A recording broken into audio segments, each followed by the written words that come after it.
अरे तुम हमारे बेडरूम में क्या कर रही हो?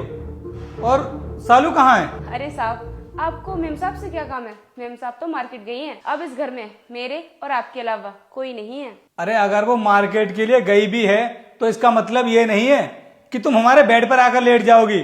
तुम्हें इस घर में आए हुए अभी 2-3 दिन हुए हैं और तुमने ये सब करना शुरू कर दिया।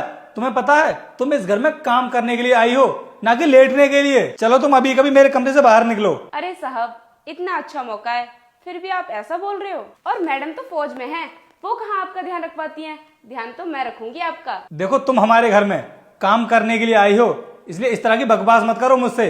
अगर तुम्हारी मैडम को इसके बारे में पता चल गया ना कि तुम मेरे साथ ऐसी हरकत करने वाली हो तो पता नहीं है तुम्हें, वो तुम्हें अभी काम से निकाल देगी। अरे साहब, मेम साहब को बताया कौन? मैं तो बताने वाली हूँ नहीं, और मुझे लगता है आप भी नहीं बताओगे। तो तुम्हारे कहने का क्या मतलब है कि मैं अपनी वाइफ को धोखा दे करके तुमसे प्यार करने लगूं? हाँ तो साहब, मैं कौन सा आपसे कह रही हूँ कि आप अपनी वाइफ को छोड़कर मुझसे शादी कर लो। मैं तो बस आपसे कुछ ही टाइम मांग रही हूँ। देखो तुम अभी मेरे बारे में जानती नहीं हो। मैं अपनी वाइफ से बहुत प्यार करता हूँ और मैं उसको धोखा नहीं दे सकता। अरे साहब, मैडम आपको कहाँ टाइम दे पाती हैं? हर समय तो वो बॉर्डर पर रहती हैं। और देखना, जब मेरी शादी हो जाएगी ना तो मैं तो अपने पति को 1 मिनट के लिए भी नहीं छोड़ूंगी। तुम्हें कैसे पता है कि मेरी वाइफ मुझे टाइम नहीं दे पाती है?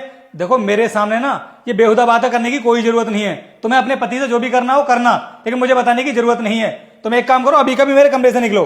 देख लो साहब, आपके पास मौका है, और अगर आपने मेम साहब को ये सारी बातों के बारे में बता दिया तो वो तो मुझे नौकरी से निकाल देंगी। कोई बात नहीं, मैं तो कहीं और जाकर काम कर लूंगी, लेकिन आपको ऐसा मौका कभी नहीं मिलेगा। अरे वो तो तुम्हें काम से बाद में निकालेगी, मैं ही तुम्हें काम से निकालता हूँ, क्योंकि मेरे घर में ना तुम्हारी ऐसी नौकरानी की कोई जरूरत नहीं है। समझ आया तुम्हें? चलो मेरे घर से निकलो यहाँ से। अरे अरे, जिसके बाद ये फौजी लड़की अपने पति को रोक देती है और अपने पति से बोलती है इस नौकरानी को काम से निकालने की कोई जरूरत नहीं है। और तभी फौजी लड़की का पति बोलता है अरे तुम यही हो। लेकिन नौकरानी ने तो बोला तुम बॉर्डर पर गई हो। जिसके बाद ये फौजी लड़की अपने पति से बोलती है इस नौकरानी ने जो बोला ठीक ही बोला। अब दोस्तों, ये फौजी लड़की कुछ ऐसी बात का खुलासा करने वाली है जिसे देख आप भी चौंक जाओ। लेकिन उसे देखने से पहले बेटा मुझे इग्नोर मत करना। आज जो भी इस वीडियो को एक लाइक करके सब्सक्राइब करेगा उसको 2 घंटे में खुशखबरी मिलेगी। यकीन ना हो तो करके देख लो, और जाते जाते कमेंट में हर हर महादेव जरूर। और लास्ट में दोस्तों, ये फौजी लड़की अपने पति से सॉरी बोलती है और अपने पति से बोलती है मैं सिर्फ आपकी लॉयल्टी चेक करने के लिए ऐसा की।